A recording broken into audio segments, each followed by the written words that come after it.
할렐루야. 목이 조금 쉬었네요. 옆 사람과 식사를 맛있게 하지는 못했지만 빵을 맛있게 드셨습니까? 이렇게 인사 한번 나누겠습니다.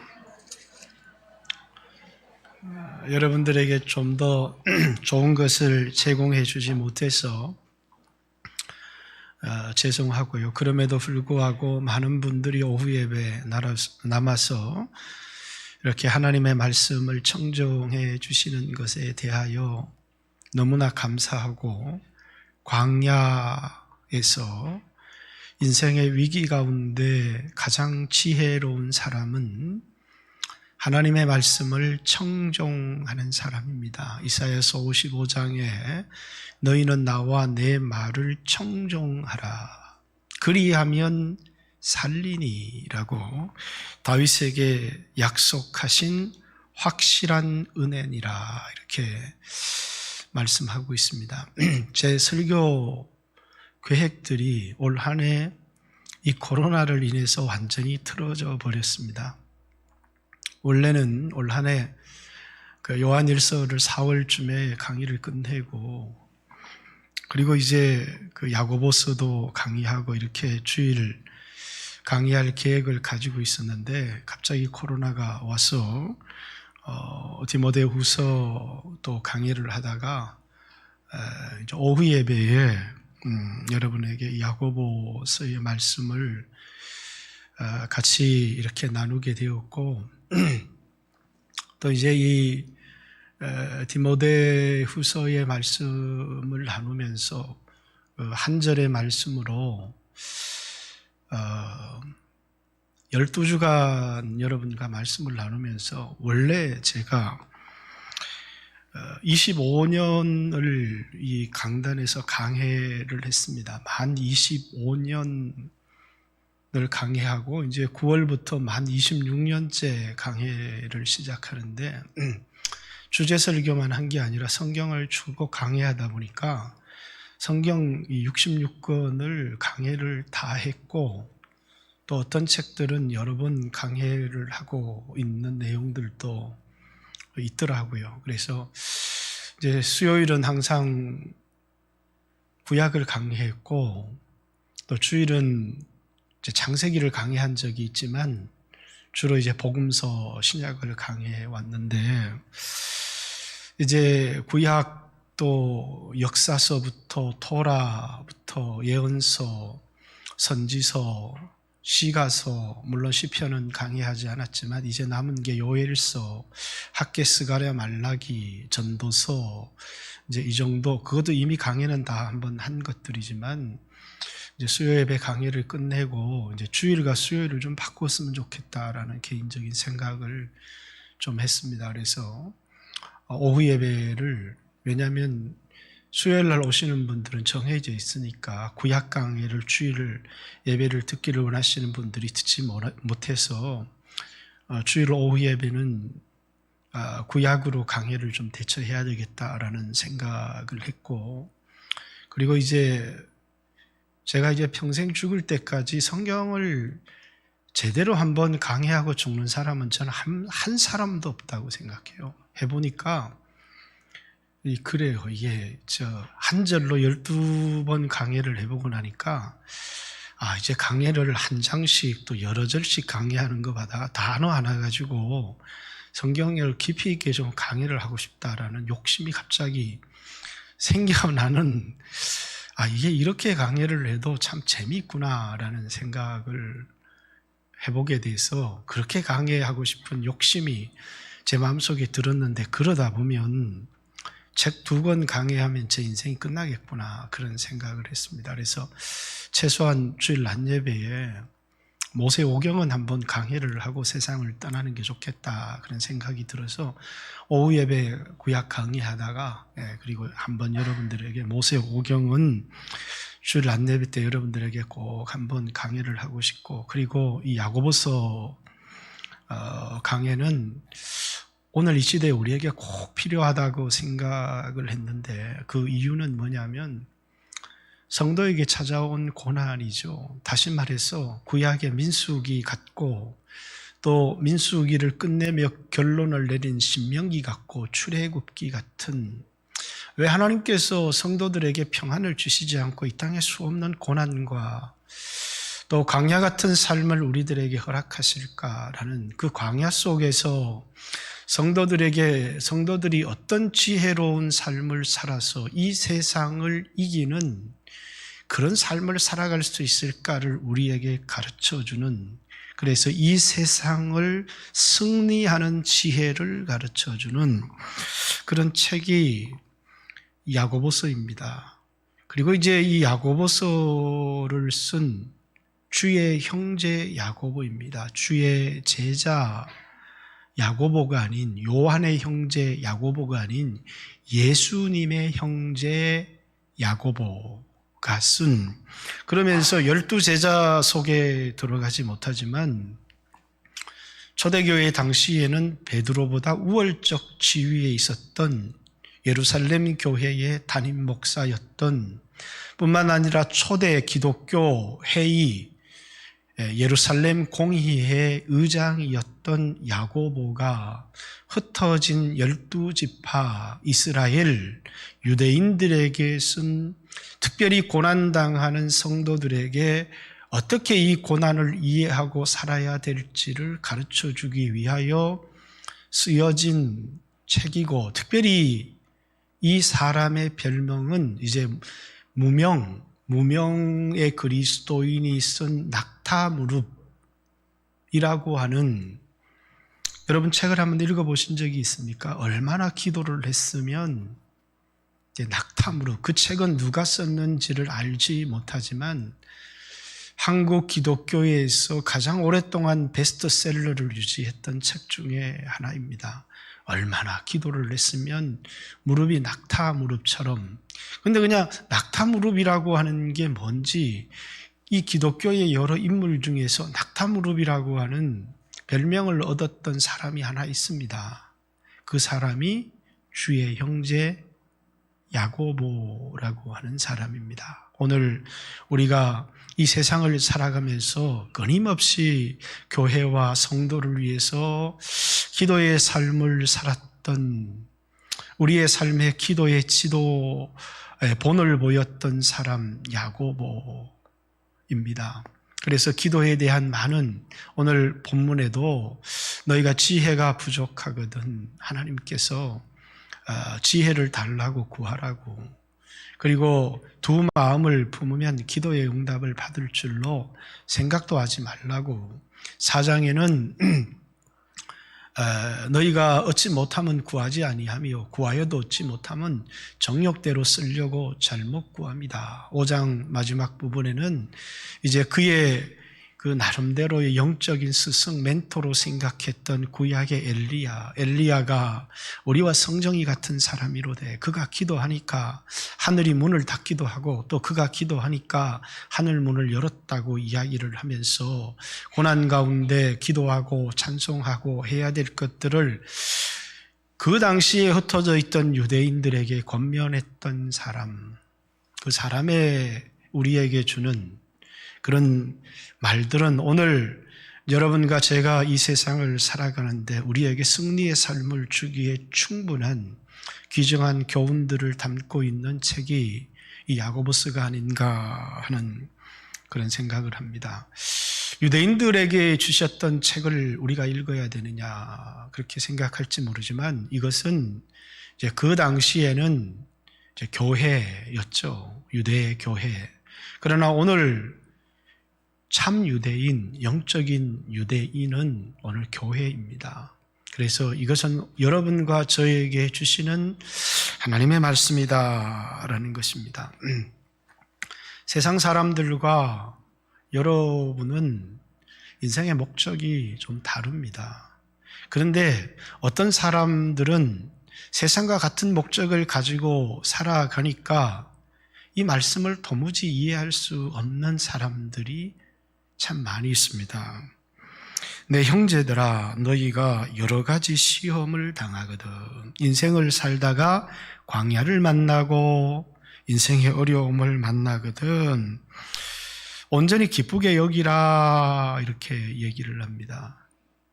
이 세상을 살아가면서 병도 좀 안 걸리고 사업에 실패도 좀 안 하고 부부관계에 깨어지는 아픔도 좀 없고 자식들이 고통당하는 일 없이 살아가는 게 이 세상 사람들에게 얼마나 큰 행복이고, 연말만 되면 그렇죠, 뭐 달도 보고 한번 빌어보고, 그 뭘 비느냐? 평안했으면 좋겠습니다. 평안은 인간이 가진 최대의 소망이고 행복의 가장 중요한 조건이 아닌가. 그래서 안정에 대한 욕구, 인간에게 평안에 대한 욕구, 그것보다 더 강한 욕구가 인간에게는 없습니다. 그런데 오늘 성경은 놀랍게도 우리의 삶에 의지했던 기초가 흔들리는 믿음의 시험, 아니면 여러 종류의 시험 만나거든 온전히 기뻐해라.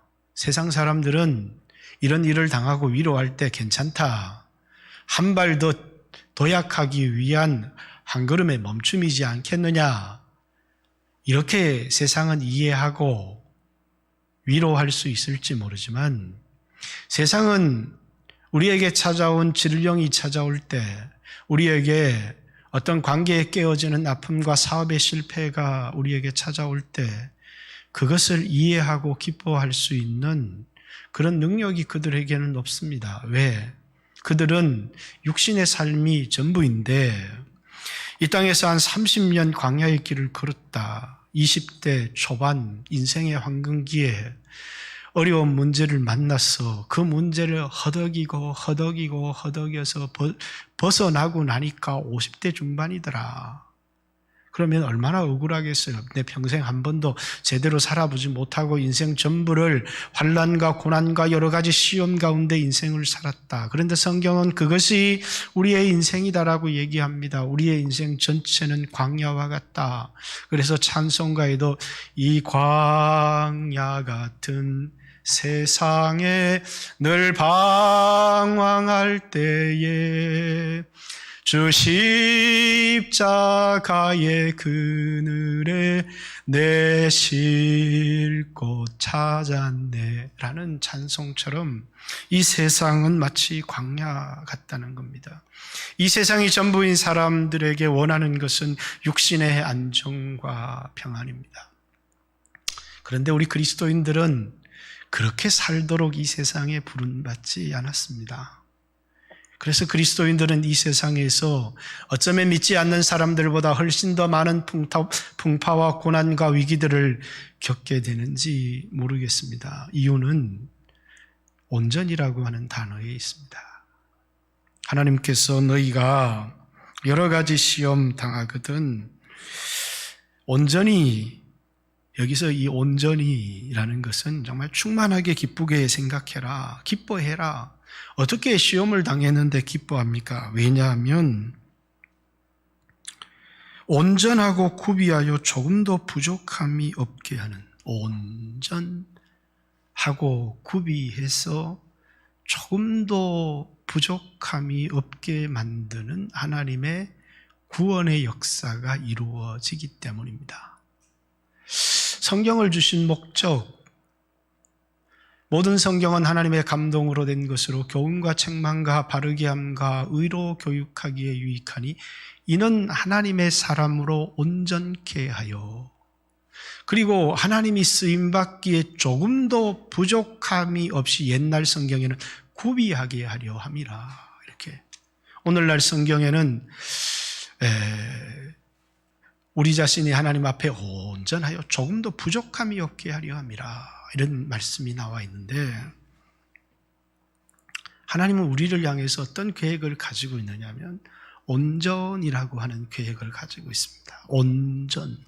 여러분, 온전이 뭐예요? 온전.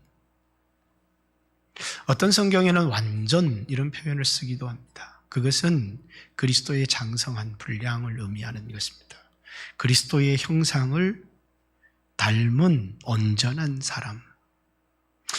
구원은 우리가 애굽에서 출애굽하는 것을 구원이다라는 말을 쓰기도 하지만 그건 시작이죠. 구원이 목적이었다면 우리를 세상에서 건져내고 예수의 피로 우리를 세상에서 건져냈다면 그것으로 하나님의 모든 계획은 이루어지고 성취됐다 이렇게 말할 수 있을지 모르겠습니다. 그러나 구원은, 소리를 조금만 더 높여주실래요? 구원은 우리를 세상에서 건져내서 지옥의 형벌을 면하게 하는 것이 구원의 전부가 아니다라는 사실이에요. 그럼 구원의 시작입니다.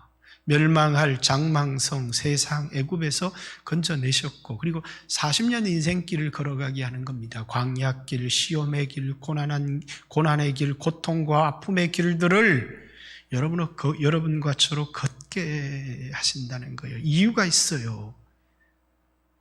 그리스도의 장성한 분량에 이르도록. 그래서 구원은 예수 그리스도께서 십자가에 피 흘려서 우리를 구원해 주시는 구원, 예수님이 형벌을 받아서 그 형벌을 면해 주는 구원이 있습니다.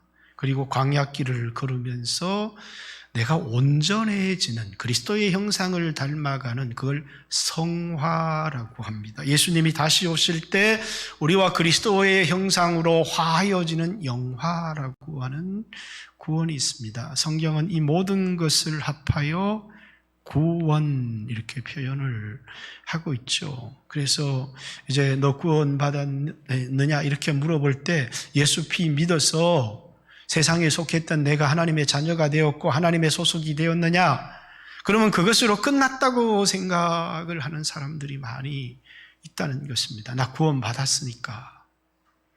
그러면 우리를 이 세상에 데려가지 왜 하나님께서는 우리를 이 광야 같은 세상에, 이 고통받는 세상에 우리를 이 세상에 남겨두었고 마귀가 왕노릇하는 이 땅에 우리를 이 세상에 왜 남겨두었겠느냐는 것이죠. 그것은 아직도 우리가 이루어야 될 구원이 있고 아직도 우리가 감당해야 될 사명들이 이 땅에 남아있기 때문에 우리를 이 세상에 남겨두었습니다. 그 가장 중요한 목적이 온전이라고 하는 것입니다. 우리가 이루어야 할 구원입니다. 예수 믿고 나서 여러분과 제가 갈등하고 고민하죠. 어제 청년회 때 그런 설교를 했습니다. 왜 고민하느냐? 구원 받았습니까? 이렇게 물으면 왜 갈등이 생기고 왜 고민이 생기느냐면 분명히 예수를 믿었는데 내가 변하지 않았어요. 예수를 믿었는데 내 신분은 변했는데 내 삶도 변하지 않고 참 내 모습이 변하지 않다라는 거예요. 이게 그리스도인의 고민이고 갈등이에요. 예수님이 나를 위해 십자가에 피 흘려 주셔서 내 모든 죄를 사해 주셨는데 내 죄는 사라졌고 하나님이 의인이지 않는 나를 의롭다고 불러주셨는데 여전히 나는 변하지 않은 거예요. 그래서 이 변하지 않는 내 모습, 의지할 수 없는 내 모습을 보면서 우리는 예수의 피를 바라보면서 구원의 확신을 가지지만 변하지 못한 내 모습을 바라보면서 구원의 확신이 흔들릴 때가 우리는 많이 있습니다. 그럴 때 어떤 사람이 찾아오죠. 구원 받았습니까? 그러니까 예, 구원 받았죠. 정말 구원 받았습니까? 이렇게 물을 때 흔들려요. 왜?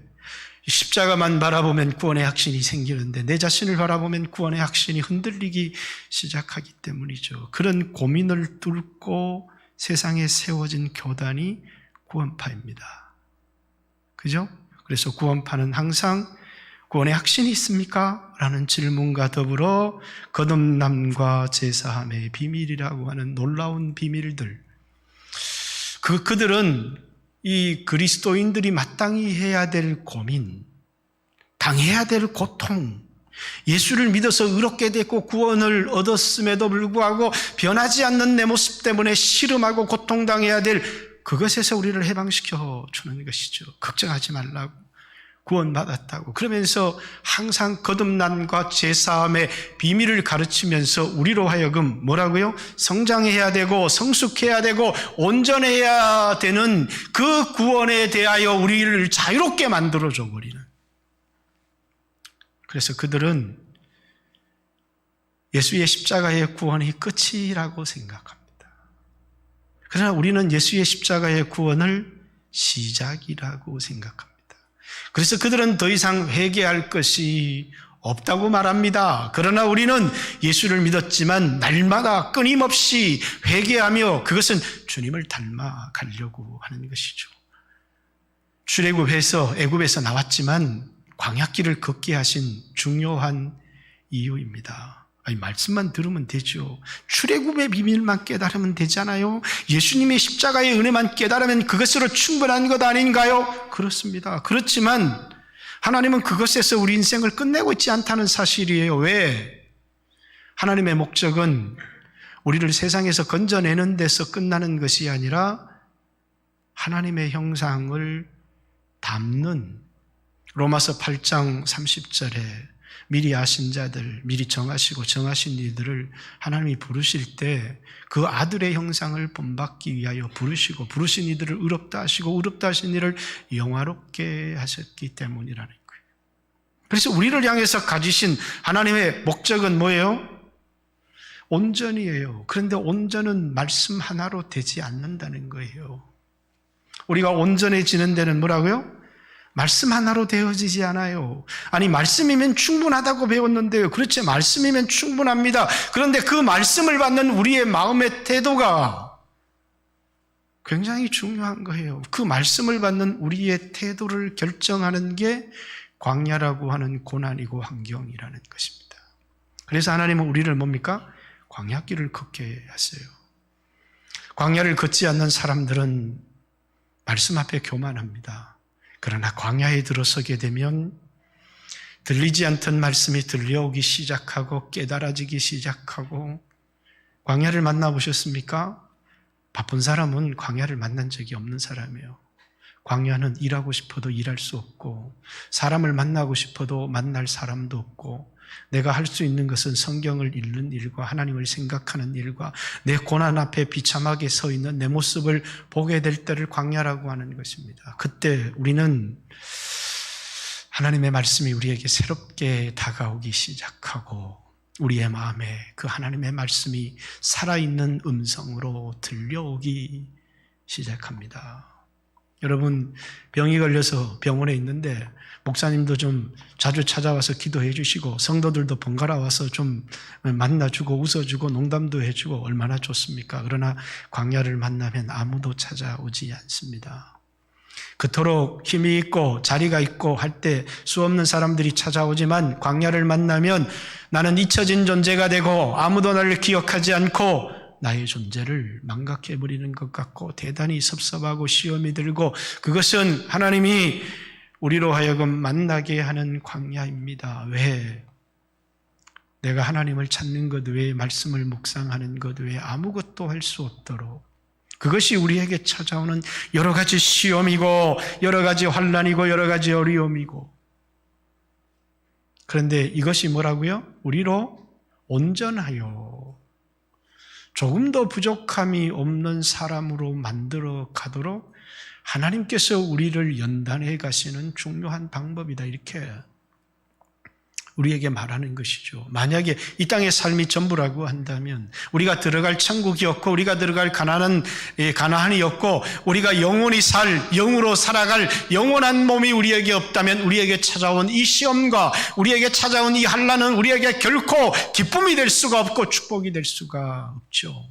그러나 이 광야의 삶은 단지 이 땅에서 평안하게 문제없이 살아가도록 하는 것이 아니라, 우리로 시험에 들거나 낙담하거나 좌절하거나, 어떤 사람은 이 광야 앞에서 좌절합니다, 절망합니다, 낙담합니다, 시험에 듭니다. 그러나 시험에 들지 말라, 낙담하지 말라, 좌절하지 말라, 온전히 기뻐하라, 이렇게 누구에게만 말할 수 있는 얘기냐면 유대인들, 영적 그리스도인들에게만 권면할 수 있는 너무나 멋진 말이면서도 믿음이 없이는 받아들일 수 없는 그런 말들이죠. 부활에 대한 기대, 이 땅의 목적이 부자가 되고 문제없이 살아가고 평안하게 살기를 위해서 그리스도인이 되었던 사람들은 이해할 수 없는, 그러나 이 땅의 삶이 그리스도를 닮은 온전한 사람이 되기를 원하는 사람들에게 뭡니까?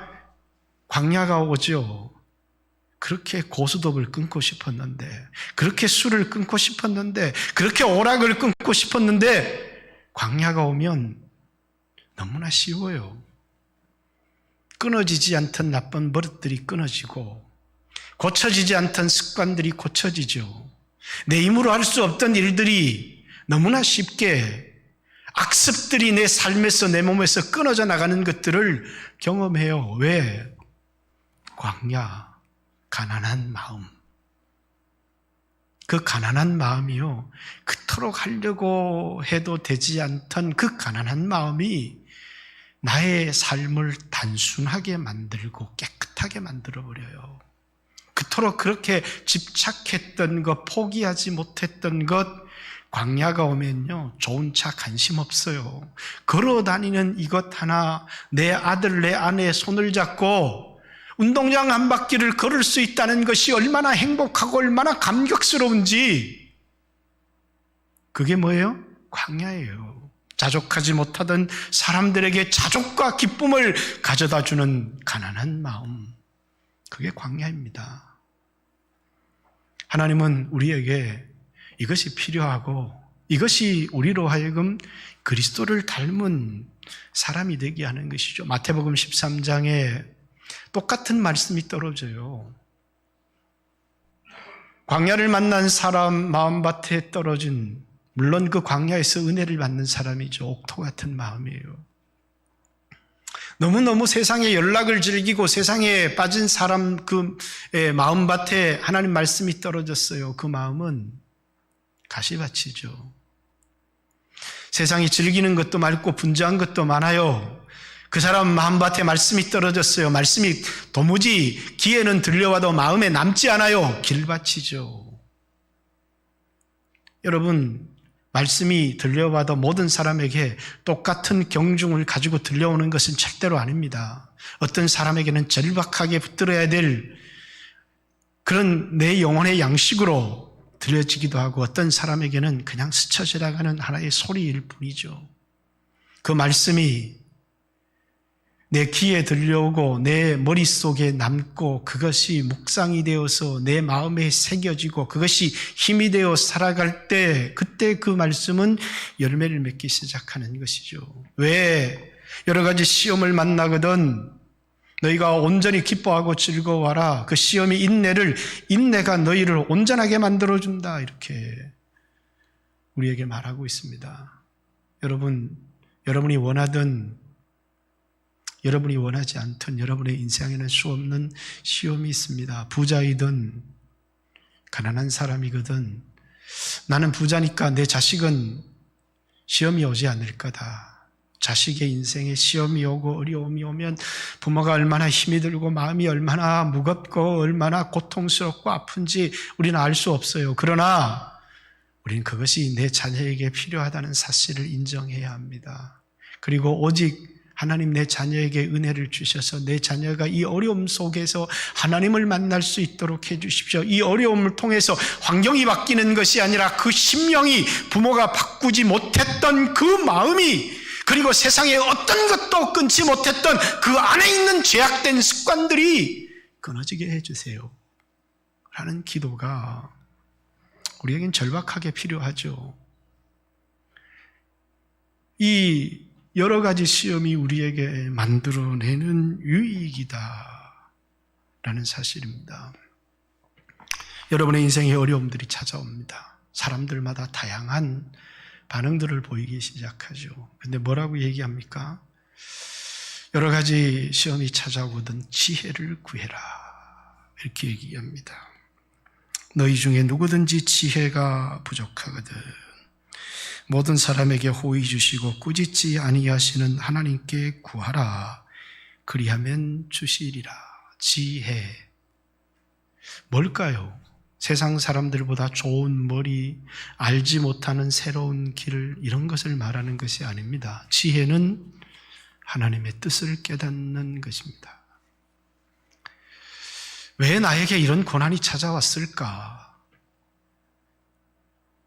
왜 하나님께서 나에게 이런 문제의 어려움들을 주셨을까라고 하는 지혜가 없는 사람은 깨닫지를 못해요. 이 지혜는 바로 성령께서 깨닫게 하시는 거예요. 그래서 이 지혜는 성령이 주시는 것인데 성령을 지혜의 영 이렇게 얘기를 합니다. 사도행전 6장 7장에 보면 교회 안에 지혜가 충만한 사람, 그 사람을 교회의 일꾼으로 세웠어요. 지혜는 위기 속의 어려움 속에서 하나님의 뜻을 깨닫게 하고 눈을 밝아서 온전한 문제의 길을 찾아가도록 만들어주는 게 그게 지혜입니다. 다니엘은 지혜가 충만한 사람이었죠. 그것은 성령으로 우리를 향한 하나님의 뜻을 깨닫는 사람들입니다. 그러나 어떤 사람은 어려움이 오면 당황하고 어찌할 줄을 알지 못하고 주님의 음성이 들려오지 않고 주님의 음성을 들어도 믿지 못하고 깨닫지 못하는 그런 인생도 굉장히 많이 있다는 것입니다. 그래서 우리가 어려움 속에 위기 가운데 처했을 때 어떤 사람은 이 어려움 사라지게 해주세요, 해결해 주세요라고만 기도하지 지혜를 구하지 않는다는 거예요. 지혜는 그 어려움 속에서 우리를 인도해 주시는 하나님의 말씀입니다. 여러분, 아무리 고난이 심해도 아무리 환경이 어려워도 누구는 사느냐? 들려오는 음성이 있는 사람은 삽니다. 그 음성이 기도의 응답이에요. 그 음성이 들려오면 그걸 붙들죠. 그러나 어떤 사람은 의심합니다. 그 의심하는 사람을 두 마음을 품은 사람이다, 이렇게 얘기를 합니다. 마음에 정함이 없는 사람, 이런 사람은 주께 얻기를 아예 생각조차 해서는 안 된다, 이렇게 말합니다. 사랑하는 성도 여러분, 여러분의 인생에도 위기가 오죠. 고난이 옵니다. 지혜를 구하십시오. 하나님 저에게 피할 길, 고린도전서 10장의 말씀에도 뭐라고요? 너희가 선줄로 생각하면 넘어질까 조심해라. 그러나 하나님이 우리가 시험 당할 쯤에 반드시 피할 길을 내사. 길이 보이질 않아요. 시험 당하는 사람이 길이 보이면 자살 절대로 안 하죠. 이 길로 가면 되는데 못하러 자살하겠어요. 근데 시험은, 위기는 방법이 내게 없고 길이 내게 없는 거예요. 그런데 하나님께 구하는 사람은 말씀이 오는데 그 말씀을 통해서 내가 가야 될 길을, 의지해야 될 것이 무엇인지를 보여준다는 거예요. 그 속에 소망을 두고 마음을 두고 살기 시작하는데 그 길을 따라 걸어가면서 우리는 내 자신이, 환경이 변화되는 것이 아니라 먼저 내 자신이 변화되어지는 것을 경험하게 됩니다. 세상은 환경을 변화시키려고 합니다. 그러나 하나님은 우리를 변화시키려고 합니다. 그것이 하나님과 세상이 다른 것이죠. 하나님은 세상에 관심이 있는 게 아니라 여러분과 저에게 관심이 있습니다. 죄로 말미암아 깨어져 버린 하나님의 형상을, 그 아들 예수 그리스도를 보내어서 마귀의 종노릇하고 있는 모든 자들을 해방시키시고 말씀을 통해서 광야길을 걸어감을 함을 통하여서 우리를 회복하기를 원하시는, 그 중에 어떤 이들은 하나님이 나를 버리셨다 좌절하고 낙심하는 사람이 있습니다. 여러분, 환경, 어려움, 고통, 시험이 여러분에게 너무나 중하고 힘들고 두렵습니까? 그러나 하나님이 버리는 사람은 아무도 없습니다. 아예 지금까지 하나님이 버린 사람도 아무도 없습니다. 망하는 것은 하나님이 우리를 버려서 망하는 것이 아닙니다. 그러나 우리는 수없이 망하는 사람들을 봅니다. 왜? 하나님이 버려서 망하는 사람이 아니라 그 광야 속에서 하나님의 지혜를 찾지 않아서 너무 낙담하고 절망해 버렸어. 두 마음을 가졌어. 넘어지고 실패하는 것이지, 하나님이 버려서 망하는 사람은 아무도 없습니다. 사랑하는 성도 여러분, 오늘 우리도 광야 같은 인생길을 살아갑니다. 평안했으면 좋겠습니다. 남들보다 안전한 삶을 살았으면 좋겠습니다. 그러나 그리스도인들에게 있어서 결코 이 세상의 안전은 축복이 아닙니다. 안전하면 붙들어야 될 하나님, 의지해야 될 하나님을 의지하지 않습니다. 자신을 의지하기 시작하고 마음은 한없이 부패해지고 교만해지기 시작합니다. 그러나 광야가 찾아오고 의지할 것이 없어지면 우리는 하나님 가까이 나가기 시작하고 하나님 앞에 지혜를 구하기 시작하고 그것을 통해서 하나님을 깊이 만나기 시작하고 말할 수 없는 기쁨을 누리면서 모든 것을 잃었지만 내가 가진 모든 것보다 더 큰 것을 얻었다고 고백하기 시작합니다. 그것이 광야가 여러 가지 시험이 우리에게 가져다주는 놀라운 축복이다라는 사실, 다시 한번 하나님이 우리를 향해서 이 세상에 두신 우리를 이 죄악된 세상에 두시고 광야 같은 세상에 두신 하나님의 이유, 그것은 온전입니다. 오늘 여러분의 삶 가운데 광야를 통해서 내 환경이 변화되기를 갈망하면서 변화되지 않는 내 환경을 바라보고 절망하지 말고 내 자신이 은혜를 받고 변화를 받으십시오. 내 자신이 변하면 환경은 변합니다. 하나님은 우리에게 쓸데없는 고난을 허락하지 않습니다. 우리에게 필요한 최소한의 고난을, 우리를 너무너무 사랑하시기 때문에, 그러나 너무너무 고집스럽기 때문에, 변화되지 않기 때문에 허락하시는 고난, 그러나 우리를 향한 포기는 절대로 없습니다. 하나님 우리를 끝까지 사랑하시고 기어코 변화시키고 말겠다라고 하는 하나님의 강한 의지, 그것이 우리에게 찾아오는 여러 가지 시험임을 잊지 않기를 바랍니다. 시험은 우리를 향한 하나님의 사랑입니다. 같이 한번 하나님 앞에 주여 하신 후에 오늘 이 세상 속에서 우리가 믿음으로 이기고 승리할 수 있도록 축복해 주세요. 같이 한번 기도했으면 좋겠습니다. 기도들